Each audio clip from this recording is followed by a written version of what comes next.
Now back to the Trump presidency, and Margaret Brennan, moderator of Face the Nation, joins us. Margaret, good to see you. A lot has happened since we last spoke. The public hearings are over. So what's next in the impeachment inquiry? Well, it appears there are no more scheduled witnesses. The House committee chairman left the door open to more, but at this point, this may be it. And now there'll be a report written. It'll go to another committee, and they'll decide if everything that was laid out rises to the benchmark of high crimes and misdemeanors.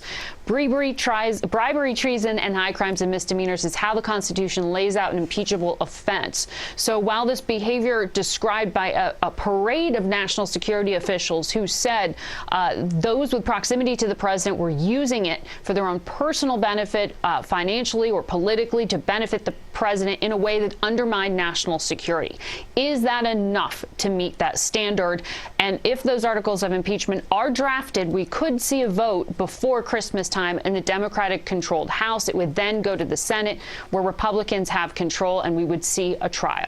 And speaking of the Senate, Margaret, President Trump had lunch yesterday with Republican members of the Senate, apparently shoring up support. Are there signs of any defections among Republicans in the Senate?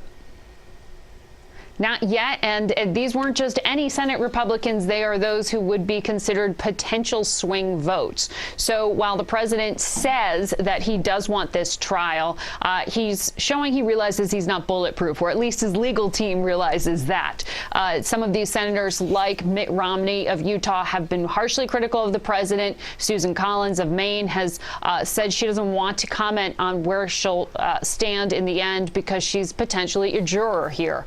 But at this point, just based on the numbers, it does not look like you would get 20 Republican senators to defect and vote with Democrats in the Senate unless something tremendous happens news-wise. At this point, removal from office is highly unlikely, but we have to wait and see. In this news climate these days, it's hard to say anything is impossible. Good point. Okay, former Vice President Joe Biden's interactions with Ukraine during his time in office are now under the microscope. Democrats, of course, dismissing this as a debunked conspiracy theory merely to distract from the president's nefarious dealings. But explain why Senator Lindsey Graham's request to the Senate, to the State Department rather, could be important for the president's defense.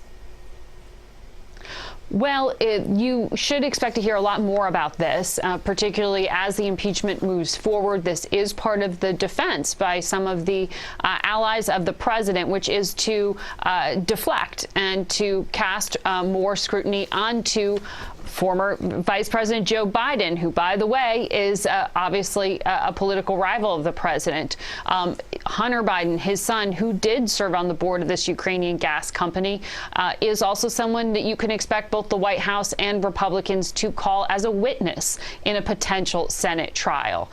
So this will continue to be something that will be in the news. The fact that Senator Graham is pursuing it is particularly notable, not just because of the office he holds as chair of Senate Judiciary, but also because he's a friend of Joe Biden, and he's spoken out in defense of him for a long time, and now this has shifted in this highly partisan environment where he, as an ally of the president, is saying that he wants Joe Biden to be scrutinized here. So it's an interesting development.